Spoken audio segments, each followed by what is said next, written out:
शांत है, पवित्र है, तो एक दूरदृष्टि रखकर अपने जीवन के संबंध में विचार करें कि कितना जीवन शेष है और कैसे बीतना चाहिए। तो जो बीती सो बीती, बाकी उम्र संभालूं मैं, ऐसा भजन गाते हैं ना। जो बीत गया उससे आगे बढ़ना है और बेहतर ढंग से बढ़ना है। स्वयं को सक्षम बनाना है, क्योंकि भीतर से कमजोर बन जाए आदमी तो बाहर की हवाएं तोड़ देती हैं। हर कोई भी परिवर्तन जीवन में आता है वो आपके लिए कुछ अच्छा लेकर आता है। उस परिवर्तन का स्वागत करना चाहिए। कभी कभी ऐसी स्थितियां होती हैं कि हम किसी चीज को से हटना नहीं चाहते और प्रकृति परमात्मा हमें वहां से हटाते हैं, तो वो कुछ बड़ा देना चाहते हैं हमें। लेकिन जब बड़ा देना चाहते हैं तो ये बात ध्यान रखना चाहिए कि ये भी समझदारी होनी चाहिए कि जो प्राप्त है और कीमती है उसे खो नहीं। वो खो गया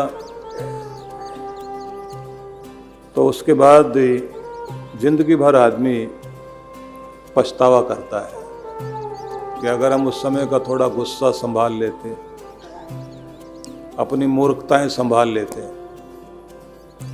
तो जिंदगी कितनी कीमती होती।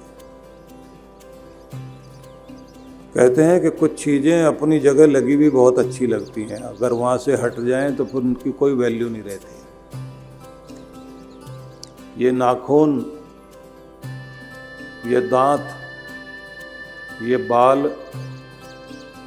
व्यक्ति की पद, कोई ऊंचा पद जहाँ बैठा हुआ आदमी, जब खो जाए रिश्ते, वक्त हो जाने पर इनका की वैल्यू समझ में आती है। लेकिन ये बात ध्यान रख लीजिए, बाल कट के नीचे गिर जाए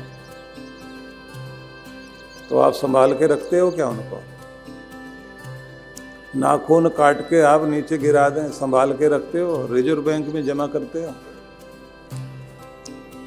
दांत टूट जाए आदमी का,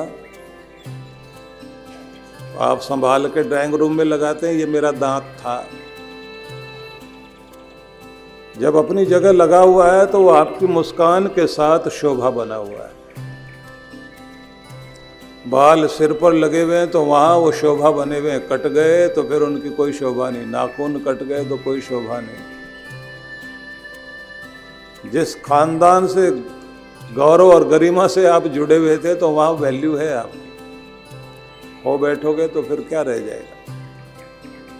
जिस मर्यादा में आप जीवन जी सकते हैं उस मर्यादा को छोड़ना नहीं चाहिए। गुस्सा सबको आता है, गुस्सा संभालना सीखिए।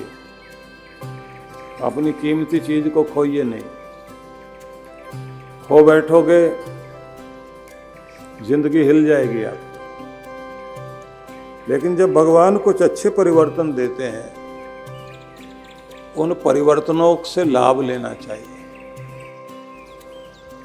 लेकिन कीमती को संभाल कर तब तरक्की करें। बहुत बार हम सोचते हैं कि हमें समझ में नहीं आता करना क्या है, दूसरों से राय लें तो राय देने वाले भी अच्छे आदमी नहीं होते। शांत रखकर अपने मस्तिष्क को भगवान से जोड़ के, उसकी प्रार्थना से जुड़ के बैठिए। भगवान आपको गाइड करते हैं, क्योंकि आपके जीवन रथ को हाँकने वाले अगर भगवान हो जाएंगे तो फिर आपको विजय ही विजय मिलेगी। ये याद रखना।